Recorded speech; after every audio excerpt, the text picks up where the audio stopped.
Ich bin Johannes Thomas von Pionierbataillon 86. Hi, my name's Jack. I'm one of the reenactors with Pioneer Battalion 86, looking at some of the late war German stuff that we've got with us today. So this is just some of the standard equipment that a German infantryman from a Pioneer Battalion, maybe an infantry regiment, a grenadier regiment, across the board, it's fairly universal kit.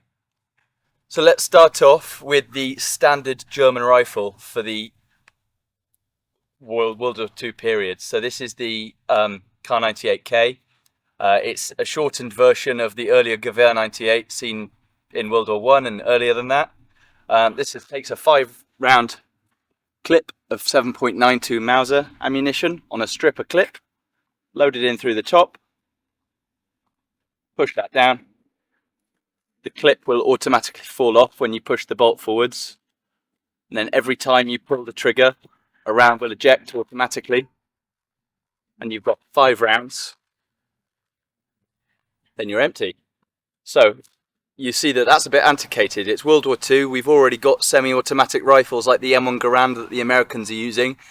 This is fallen behind the times already. The German doctrine for tactics focuses heavily on the machine gun, so something you might be familiar with, like the MG42, a very high fast rate of fire machine gun that you've got 1 per squad of every 9 or 10 men, and the Gewehrschütze, the riflemen, are just there to support that MG, so they're there to flank the enemy while the MG offers suppressing fire, just to keep that MG in the fight.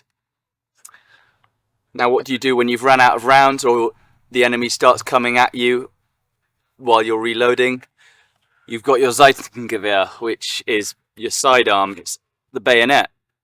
So this fits onto the end of the rifle, clips on, and that allows you to engage in Nahkampf, so close quarters combat.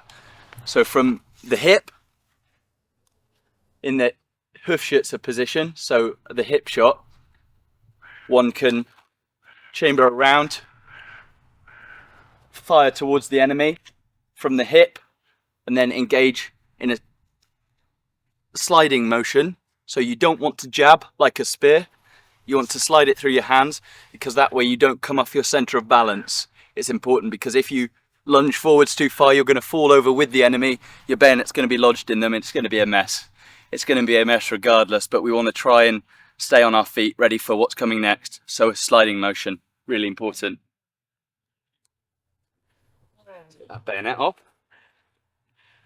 Now, this equipment all needs maintaining. It's made of steel and leather. It gets really dirty, grotty in the field. We need to maintain that cleanliness. So some of the most important tools in our kit are the rifle cleaning kit. So a small bottle of oil, a pull through, which is a brush on the end of a metal chain. This passes down the barrel. You can either use a brush or attach some lightly oiled fibers, and once those are on, you pull that through the barrel, and that's going to clean it out, get rid of all of that carbon and muck inside the weapon, make sure it's ready for use. You've also got a small brush just to clean off the outside, clean off the action, make sure it's rust free and dirt free, because dirty kit will not function in the field. Now let's have a look at some of the load carrying equipment, or the web equipment of the German army. So this is the standard issue leather belt. This is the later war version where they've taken off the back tab of the belt and they're just stamping holes directly into the belt itself to simplify production, because the Germans were really struggling with production later in the war with resources. They wanted to cut down resources as much as possible and speed up manufacturing. So with those, we've got a set of Y straps that clip onto either your pouches or your belt directly, just to spread the load over the shoulders, and it also allows you to carry stuff like a rucksack on the back of these clips here. You'll notice that all of this is made of leather. Leather's another resource that they're struggling with at this point in the war, hence why we see something like this being introduced. This is called Pressstoff, and this is similar to like a reinforced cardboard like material. It's hard, it's not that flexible, it feels very similar to leather, but it's completely leather free. It's just a man-made material, and that's one of the examples of ersatz equipment, so replacement equipment. You've got some of the personal items here that you might carry in a bread bag like this. The bread bag is not just for bread, it's for carrying all of the personal effects of the soldier, carried on the back hip. And this is just a useful little satchel for things like your butter dish, carrying your fat ration, maybe some chocolate if you've got it, some hygiene equipment, toothpaste, toothbrush, shaving equipment, really important stuff just to maintain cleanliness and morale out in the field. Your standard field canteen, metal with a wool cover. If the wool gets wet, it keeps it cool. And a little cup on top that you can cook into. Your mess tins, you can store your food in these. These are not watertight, but they're good enough that you could be issued your ration, keep it ready on the back of your belt. Every soldier, even towards the end of the war when gas was really no longer a threat, it was mandatory to carry the gas mask canister with gas mask and gas planner, which was your gas cape, strapped to the side. Sometimes in the earlier war you'll see them on the chest, or various arrangements. But yeah, that was always to be carried, as well as all of the other kit. These were the standard issue rifle pouches like we saw earlier with those clips. One of these pouches carries 30 rounds, so you've got 60 rounds on your belt, plus whatever you can fit in these lovely pockets in the wool tunics. Apart from the rifle equipment that you might see a rifleman or a pioneer use, there's also the medical equipment. We need to have someone there. So on a level of a platoon or a Zug, you'll have a Sanitäter usually, and the Sanitäter is there as a soldier with medical training. They can carry a firearm too to defend themselves and defend their patients, but their main role is providing aid and getting that soldier away from the battlefield. And what have they got to do that with? They've got stretcher bearers called Krankenträger to help them carrying the stretchers. They've also got small amounts of medical items, such as the medical canteen, a litre canteen with a drinking cup for the patient slung on a shoulder strap. They've got the medical pouches themselves with medical equipment like we see, packing gauze, so that could be used to pack a bleeding wound, small bandages, triangular bandages. And then we've got a vehicle first aid tin too, called a Verbandkasten, with the original contents list and instructions. In these kits also you might see stuff like an original tourniquet carried. So this is a rubber style tourniquet used to stop arterial bleeding, major hemorrhage, and then lots of bandages. Bandages are your main go-to, so every soldier has a bandage pocket on the inside of their tunic where they should be carrying a large and a small field dressing. So you can see here examples of both. You'd carry one of each in the inside of your pocket there. It was also mandatory for every soldier to carry their issued ID, their Soldbuch.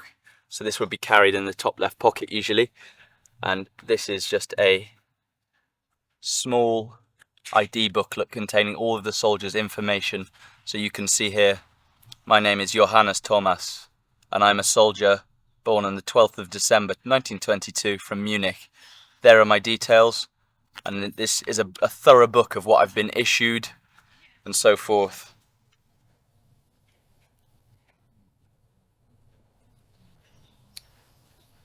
Aside from the rifle, we've got some of the other weapons they'd be using. This is the Model 1924 stick grenade. It has an unscrewable base cap with a porcelain bead on a cord in the bottom. You'd pull that and you'd have a timed delay to throw that at the enemy. This is what we call an offensive grenade as opposed to a defensive grenade. With an offensive grenade, there's less shrapnel and more of an explosive force compared to something like the Mark II pineapple grenade like the Americans were using. More fragmentation, it creates a bigger blast radius and used more for defense rather than offense. Here we have the Panzerfaust, which translates to armored fist, and this was used to take on armor or fortifications. It works, it's a one-use design. This is the Panzerfaust 60. They came in various ranges, getting further as the war progressed. They started off with a 30 metre, this is the 60 metre, then they went to 100 metre and beyond very, very late. It works on a pin. Remove the pin, deploy the sight, and you've got various ranges which you line up with the forepost on the rocket, on the warhead itself. Line the V up with your forepost, aim, and deploy the trigger once it's off of safe. Then the whole spring-loaded module would deploy. It's got spring-loaded fins. This part would deploy towards the enemy and you'd throw this part away. Another late war device you see in use alongside the Kar-98. This never phased out the Kar-98. The Kar-98 served all the way through to the end, but certain soldiers in certain units were issued with the Sturmgewehr 44, also referred to as the Machine Pistole 44, MP44. This works on a 30-round box magazine of 7.92 Kurz, or short, so it's a very similar round to 7.92, but just much shorter casing, comparable to modern assault rifle cartridges. This is almost the granddad of modern assault rifles in that sense. It's got a fire selector switch, so you can switch between semi-automatic and fully automatic, ranged iron sights, just a very practical operating system for the user. And actually the rear components for taking off the taking out the bolt and the spring are similar to modern firearms that we know, like the G3 and the MP5, all based off the pushpin removable stock system. And these were seen quite commonly in Volksgrenadier units. So the Volksgrenadier, or the People's Grenadiers, was a symbolic term denoted by Hitler himself as a sort of a patriotic thing to get when the Germans were in the late stages of the war. We're talking late 1944 onwards, when it was really on the downturn. It was only going one way. They were forming these new Volksgrenadier units from absolutely demolished previous infantry divisions and repurposing them to different places on the eastern and western fronts. That's just a run over. In fact, we've got the Stahlhelm here too, cannot forget. So this is the later war version. This is the M42 Stahlhelm, or steel helmet, standard issue for the German army. They used multiple variations, the M35, the M40, the M42. Regardless, they're all collector's terms. They were all just referred to as a steel helmet. That's what a soldier would be issued. They didn't care about the designation. This is the later war type with the non-rolled rim, so it's just a raw steel rim, simplified production. But as I said, you see use of the M35, the M40 and the M42 all the way through. The Germans were very much of the opinion that don't throw kit away if it's still got life left in it. So you see all of this. The Kar-98s, even when the later grenades came out, like the egg grenades and the M43 stick grenades, the later war stick grenades, they were still using old stocks. Stocks just didn't phase out just because a new model had been introduced. Leather liner, leather chin strap, it's all old style, but actually a very good ballistic design for a helmet.